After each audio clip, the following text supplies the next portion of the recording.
Salut, j'espère que tu vas bien. Je m'appelle Emmanuel Gourba, je suis agrégé de sciences physiques et docteur en chimie et j'enseigne depuis 25 ans maintenant la biophysique dans médecine et dans les grandes prépas parisiennes. Aujourd'hui, j'ai envie de te parler de l'effet Compton que tu vois en ce moment si tu es à l'université de Paris-Cité. Évidemment, tous les étudiants des autres facs de France peuvent suivre cette vidéo puisque l'effet Compton, c'est la même chose partout. Donc aujourd'hui, on corrige un énoncé d'UPC 2024, session 1, QCM 10, on parle de l'effet Compton. Donc l'effet Compton, c'est quoi? Eh bien, tu vas avoir donc ici, tu as un électron qui va être tapé par un rayonnement incident que je vais appeler H nu. Donc, il a une énergie H nu.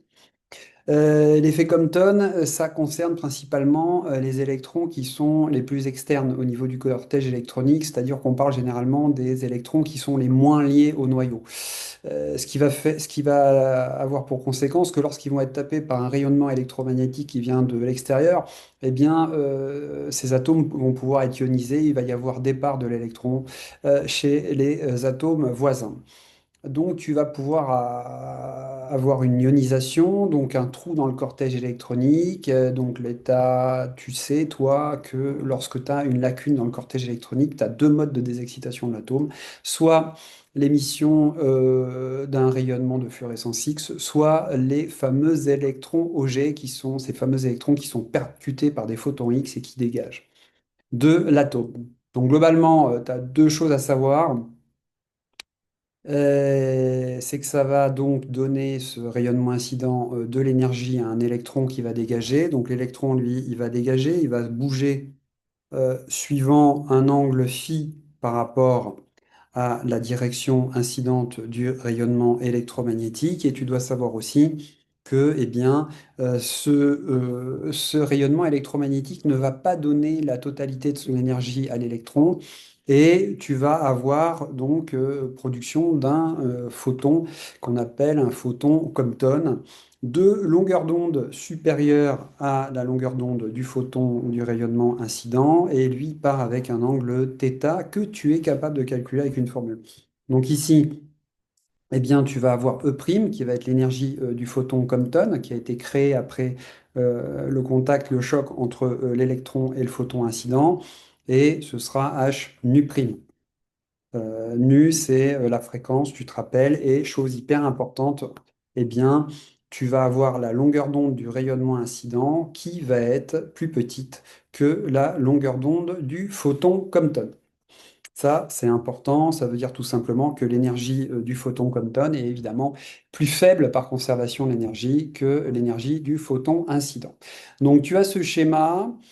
Et du coup, dans un premier temps, on te demande, donc ici, tu as l'énergie de l'électron, on te demande de dire si l'énergie cinétique de l'électron Compton est de 100 keV. Alors, lisons quand même l'énoncé, hein, on fait la même erreur que les étudiants pendant le concours.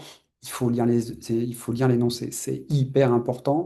Ça paraît évident, mais la plupart du temps, on lit pas bien l'énoncé. Donc ici, on considère l'interaction d'un photon avec un électron du cortège électronique par effet Compton. Donc on nous dit directement quel est le type d'effet, quel est le type d'interaction entre le rayonnement et la matière. L'énergie du photon incident est de 140 keV. Donc ici, tu as l'énergie qui est de 140 keV.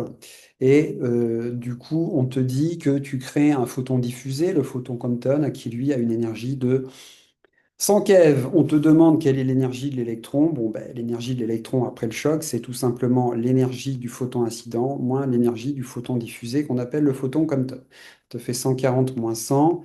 Donc, du coup, tu as 40 kilo électronvolts pour l'énergie du photon de l'électron, pardon. Et du coup, la proposition A n'est pas bonne. Ensuite, on te dit l'électron Compton va terminer sa course dans le milieu par l'émission de photons d'annihilation. Donc là, eh bien, évidemment, tu dois faire le lien avec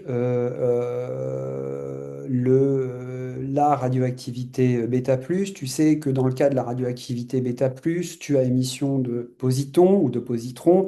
Ces positons vont donner de l'énergie au milieu et en fin de vie, ils vont se recombiner avec des électrons pour donner 2 photons d'annihilation à 511 keV. Donc c'est généralement, il faut penser à ça quand tu vois ces histoires de photons d'annihilation. Tu peux aussi penser à l'autre type d'interaction que tu dois connaître, en particulier à UPC, ce qu'on appelle la matérialisation ou la création de paires.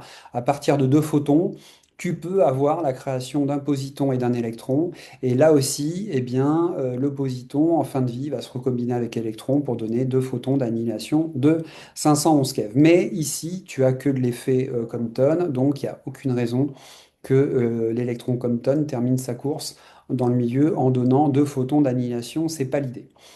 Ensuite, donc, question qui peut être un peu plus compliquée. On te dit la direction du photon diffusé est identique à celle du photon incident. Donc, si la direction du photon diffusé est identique à celle du photon incident, eh bien, j'ai 2 possibilités globalement, hein. J'ai soit le photon diffusé qui va comme ça c'est la première possibilité, ou alors j'ai un photon qui, ce qu'on appelle rétrodiffusé, qui va en sens contraire. Donc dans le cas 1, eh ben, tu vois que si tu raisonnes en mode θ comme je te l'ai proposé, tu auras θ égale 0 ici, ou alors ici en rétrodiffusé, tu auras θ égale pi. Donc ton job ici dans cet exercice, eh bien, c'est de calculer θ. Alors comment tu calcules θ? Écoute, tu as une formule toute faite. Tu dois la connaître par cœur à UPC. Tu dois savoir que l'énergie du photon diffusé, c'est égal à l'énergie du photon incident sur 1 plus l'énergie du photon incident sur l'énergie m0 c carré que tu connais qui vaut soit tu le mets en keV, soit tu le mets en MeV, tu sais que ça fait 511 keV ou c'est aussi égal à 0,511 MeV. 1 moins, ça c'est multiplié, 1 moins le cosinus de l'angle θ. Donc ici, ça vaut eh bien, 140. Ici, tu as 100 et tu n'as plus qu'à faire l'application numérique. Donc quand tu fais ça, ça te fait 100 qui est égal à 140. 1 plus, alors je laisse tout en. Alors je pourrais mettre E en MEV et M0 C carré en MEV, mais là je vais le laisser en KEV, c'est plus logique par rapport à l'exercice. Ça te fait 140 sur 511 fois 1 moins cos θ. Et nous, on est à la recherche de θ. On veut savoir si c'est 0 ou pi pour savoir si le photon diffusé a la même direction que le photon incident. Ici, je te fais la première étape de la résolution. Toi, dans ta vie, ce que tu veux, c'est cos θ égale quelque chose. Donc, tu dois essayer d'isoler cos θ. Ici, la magie pour dégager le numérateur, le dénominateur, c'est évidemment de faire un produit en croix. Et la première étape de ta résolution de cette équation, c'est donc 1 fois 1 plus 140 sur 511 fois 1 moins cos θ égale à 140. Donc, tu vas faire passer, par exemple, donc quand tu développes, ça te fait 100 plus 140 fois 100 1 moins cos θ sur 511 égale à 140. Quand tu as développé tout ça, tu obtiens cos θ qui est égal à 1 moins 40 fois 511 sur 140 fois 100. Et ensuite, θ, bah, tu sais que c'est arc cos ou cos moins 1 ou de 1 moins 40 fois 511 sur 140 fois 100. Fais très attention aux parenthèses quand tu fais le calcul sur ta calculette. Et là, vérifie bien aussi que tu es en degrés. Ça te fait du 117 degrés. Je te rappelle que pi, ici, j'ai mis ça en radian de façon assez naturelle, mais θ, ça fait 180 degrés. Ça correspond à pi. Tu vois que tu es à 117. Bon, bah, t'es pas, le photon diffusé ne va pas avoir la même direction que le photon incident. Ça, c'est évident, hein, puisque l'angle θ est de 117, donc légèrement supérieur à 90 degrés. Donc ici, eh bien, c'est faux.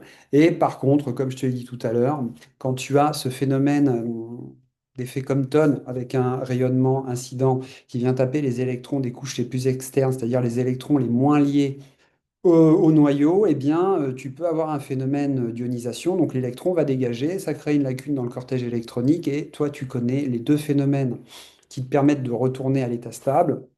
Eh bien, c'est les 2 phénomènes qui sont proposés ici. C'est soit l'émission d'électrons Auger, soit l'émission d'un rayonnement de fluorescence X. Voilà.